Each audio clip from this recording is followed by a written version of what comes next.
Hello प्यारे बच्चों, आज अपने इस वीडियो में हम करेंगे क्लास 3 की इंग्लिश की वर्कशीट नंबर 7 और इसमें हमें करना है चैप्टर 7 सी सॉन्ग यानी समुद्र का गाना। तो चलिए शुरू करते हैं इस वर्कशीट को सॉल्व करना। क्वेश्चन नंबर 1 देखिए, यहाँ पर आपको सी के बारे में कुछ लाइनें दी गई हैं। चलिए इन लाइंस को या इस पैसेज को पढ़ते हैं। द सी इज़ बिग, जो समुद्र है वह बहुत बड़ा है। It is very very vast, यह बहुत बहुत ज़्यादा बड़ा है।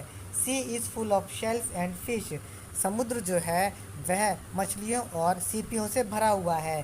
द वेव्स आर हाई, लहरें हैं वह बहुत ऊंची हैं। देयर साउंड इज़ लाउड, और उनकी आवाज़ बहुत तेज़ है।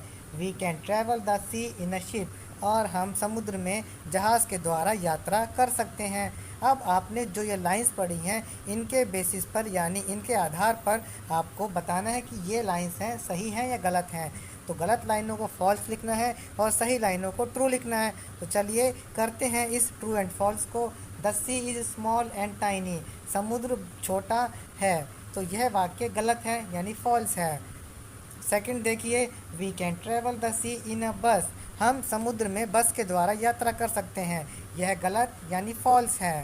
Third, the sea is full of trees and fruits, देखिए इसमें बताया गया है कि समुद्र जो है वह पेड़ों और फलों से भरा हुआ है, यह भी गलत है यानी फॉल्स। लास्ट देखिए, the waves are high and loud, लहरें ऊंची और भयंकर आवाज़ वाली हैं यानी तेज़ आवाज़ वाली हैं, यह वाक्य सही है तो हम लिखते हैं ट्रू। नेक्स्ट क्वेश्चन देखते हैं। क्वेश्चन नंबर 2 में यहाँ पर आपको कुछ वर्ड्स दिए गए हैं, ये वर्ड्स जम्बल्ड हैं। आपने जो अभी पैसेज पढ़ा था सी के बारे में, आपको उनमें से सही शब्दों को यहाँ लिखना है कि इनसे कौन सा शब्द बन सकता है। तो पहले से बनेगा साउंड, सेकंड से बनेगा सी, फिर बनेगा लाउड यानी तेज़, और फिर इस फोर्थ वाले वर्ड से बनेगा वेव्स, और लास्ट बनेगा शेल। आगे बढ़ते हैं क्वेश्चन नंबर 3 की ओर। क्वेश्चन नंबर 3 में देखिए यहाँ पर एक चित्र दिया गया है, ये समुद्र के किनारे आपको ये चीज़ें मिल सकती हैं। तो आपको इनमें से देख करके बताना है कि समुद्र के किनारे कौन कौन सी चीज़ें मिलती हैं और आपको यहाँ पर उनको लिख देना है।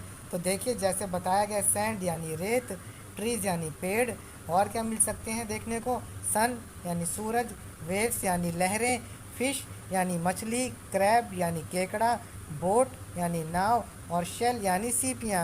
आपको इसके अलावा कोई और भी चीज़ देखने को मिल सकती है तो आप उसको यहाँ पर लिख सकते हैं। चलिए नेक्स्ट क्वेश्चन की तरफ बढ़ते हैं। Question number 4, fill in the blanks with the opposites of the given words. अब यहाँ पर आपको कुछ वर्ड्स दिए गए हैं, आपको बताना है कि ये इनमें से किसके अपोजिट वर्ड्स हैं। देखिए लॉस्ट का होगा फाउंड, खोया पाया, हॉट का कोल्ड गरम ठंडा, आउटसाइड बाहर का होगा इनसाइड यानी अंदर, स्मॉल छोटा का होगा बिग यानी बड़ा, गेव दिया इसका होगा टुक यानी लिया, सॉफ्ट कोमल इसका होगा हार्ड यानी कठोर। नेक्स्ट क्वेश्चन की तरफ बढ़ते हैं। क्वेश्चन नंबर 5 है, let's try a tongue twister. बच्चों टंग ट्विस्टर कुछ ऐसे वाक्य होते हैं जिनको बोलते हुए हमारी जीभ को परेशानी होती है। चलिए देखते हैं कैसा टंग ट्विस्टर है ये। She sells sea shells by the sea shore, the sea shells she sells are seashells, I am sure. So if she sells seashells by the seashore, then I am sure she sells seashore shells. आप भी इसको देख करके इसको पढ़िए और बोलने की कोशिश कीजिए जल्दी जल्दी, आपको बहुत ही मज़ा आएगा इस टंग ट्विस्टर को बोलते हुए। तो बच्चों यहाँ पर हमारी ये वर्कशीट खत्म होती है। बने रहें हमारे चैनल पढ़ो इंडिया पर और भी जानकारी भरे वीडियोस देखने के लिए। Thank you.